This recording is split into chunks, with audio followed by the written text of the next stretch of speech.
আসসালামু আলাইকুম। রোবট কীভাবে কাজ করে তা এই লেকচার থেকে আমরা শিখব।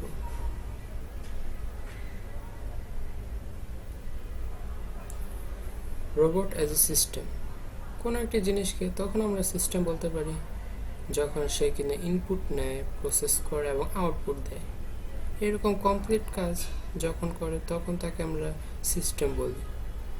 কোশ্চেন আসতে পারে, রোবটটিকে কখন কী কারণে আমরা সিস্টেম বলি। প্রতিটি রোবটকে কিছু না কিছু প্রোগ্রাম করা থাকে।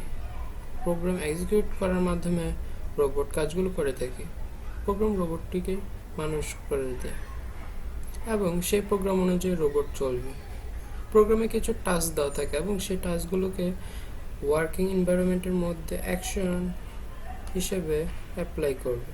এই টাস্কগুলো অ্যাপ্লাই করার জন্য তার কিছু মেকানিক্যাল ইউনিট থাকবে, সেন্সর ইউনিট থাকবে, অ্যাকচুয়েশন ইউনিট থাকবে এবং সুপারভিশন ইউনিট থাকবে। মেকানিক্যাল ইউনিট হচ্ছে যেটার মাধ্যমে রোবট হাঁটাচলা করবে। সব রোবট হাঁটতে নাও পারে, যদি নড়াচড়া করতে পারে সেটাও মেকানিক্যাল ইউনিটের মধ্যে পড়ে। সেন্সর ইউনিট হচ্ছে অনেক রকম সেন্সর থাকে যেটির মাধ্যমে পরিবেশ থেকে ডাটাগুলোকে সেন্স করবে। অ্যাকচুয়েশন ইউনিট অনেকটা মেকানিক্যাল ইউনিটের মতোই, এটাও রোবটকে কাজ করতে সাহায্য করে, নাড়াচাড়া করতে, ডিসিশন নিতে বা কোনো জিনিসকে ঘোরাতে সাহায্য করে। সুপারভিশন ইউনিট হচ্ছে বাকি যে কাজগুলো করলো সেই কাজগুলো হলো কি না বা কোনটি হতে পারে সেই কাজগুলো সুপারভিশন ইউনিটের মধ্যে থাকবে। সুপারভিশন ইউনিটের নির্দেশাকারও থাকতে পারে। এটা রোবোটিক সিস্টেমের block diagram. Functional unit of A robot. আমরা যে 4টি ইউনিট দেখলাম সেই ইউনিটগুলো বিস্তারিত কাজগুলো নিয়ে আলোচনা করব। Mechanical unit, robot arms, rigid links connected through rotational or prismatic joints. Mechanical subdivision, supporting structure mobility, waste, end effector, execution, etc. এখানে বলা হয়েছে যে বিভিন্ন রোবটের যে পার্টসগুলো থাকবে তাদের প্রত্যেকের মধ্যে যে কানেকশনগুলো থাকে সেই কানেকশন অনুযায়ী যে নাড়াচাড়া করবে এটা একটি মেকানিক্স এর সূত্র মেনে মেকানিক্যালের কাজগুলো করবে। এখানে ফিজিক্সের কিছু জ্ঞান লাগবে। ইচ ওয়ান এড অফ মানে ডিগ্রি অফ ফ্রিডম। রোবটটি যত জায়গায় ঘুরবে এটিকে বলা হয় ডিগ্রি অফ ফ্রিডম। হাতের কোনোই যে ঘুরে এটি একটি ডিগ্রি অফ ফ্রিডম। হাতের কবজি যে ঘুরে এটি একটি ডিগ্রি অফ ফ্রিডম। আঙুল যতবার ভাঁজ করা যায় ওগুলো একটি ডিগ্রি অফ ফ্রিডম। এরপর মেকানিক্যাল সাবস্টেশন আছে।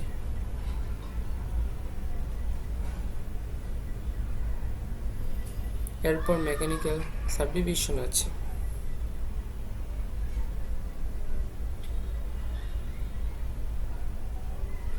Supporting structure, wrist, end effector, execution. Sensor unit, proprioceptive, exteroceptive. Motor control actual ইউনিটের মধ্যে পড়ে। মোটর কন্ট্রোল অ্যাকচুয়েশন ইউনিটের মধ্যে পড়ে।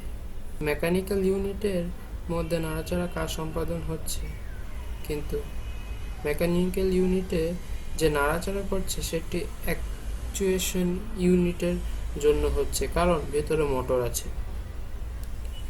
সুপারভিশন ইউনিট হচ্ছে task planning and control, artificial intelligence and reasoning. রোবটে যে টাস্কগুলো দেওয়া হবে সে টাস্কগুলো কীভাবে সম্পাদন করবে সেগুলো টাস্ক প্ল্যানিংয়ের মধ্যে থাকবে। এটা একটি ডিসিশনের সাপেক্ষে রোবটটি কী ডিসিশন নেবে সেইগুলো সুপারভিশন ইউনিটের মধ্যে থাকবে। Actuation system. আমরা একটি ব্লক ডায়াগ্রাম দেখতে পাচ্ছি। অ্যাকচুয়েশন সিস্টেমে প্রথমে পাওয়ার সাপ্লাই দেওয়া হয়। পাওয়ার দরকার পড়লে পাওয়ার অ্যাম্প্লিফায়ার করবে। তারপর সিস্টেমের সাপেক্ষে সার্ভো মোটর লাগাতে হবে।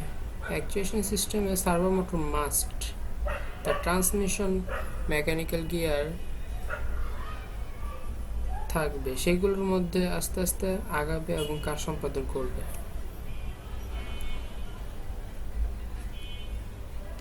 Properties of measurement system. আমরা যে সিস্টেমটা ইউজ করি রোবটটি বানাবো, সেই সিস্টেমটা সঠিক আছে কিনা সেটি কিভাবে মাপবো, এটি আমরা তিনটে জিনিস দিয়ে মাপতে পারি। এক নম্বর হচ্ছে অ্যাকুরেসি, দুই নম্বর হচ্ছে রিপিটেবিলিটি, তিন নম্বর স্টেবিলিটি। এখন কোশ্চেন আসতে পারে অ্যাকুরেসি কী জিনিস।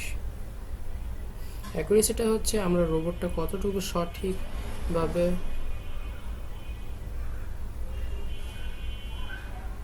বা বলতে পারি নির্ভুলভাবে কাজ করতে পারে। অ্যাকুরেসি আছে কিনা এটি রোবটের প্রথম মেজারমেন্ট সিস্টেম। রিপিটেবিলিটি, রিপিটেবিলিটি হচ্ছে বারবার একই কাজ করা। রোবট একই কাজ করতে পারবে কিনা, এমন যদি হয় যে রোবটটিকে দিয়ে একবার কাজ করানো গেল, এরপর আর কাজ করানো গেল না, তাহলে সেটিকে আমরা রোবট বলতে পারবো না। একই কাজ বারবার করার কার্যক্ষমতা রোবটটির মধ্যে থাকতে হবে, বা বলতে পারি ক্যাপাবিলিটি থাকতে হবে। স্টেবিলিটি, স্টেবিলিটি স্টেবিলিটি হচ্ছে কতদিন পর্যন্ত রোবটটি টিকে থাকতে পারবে। যদি কয়দিন পর পর রোবোটিক্স পার্টসগুলো নষ্ট হয়ে যায়, তাহলে সেটি ঠিক করতে প্রচুর টাকা খরচ হবে। তাই আমাদের মাথায় রাখতে হবে যে রোবটটি বানালাম সেটি কতদিন স্থায়িত্ব রয়েছে, মানে জিনিসটি কতদিন স্টেবল। ধন্যবাদ আজকের লেকচারের সাথে থাকার জন্য।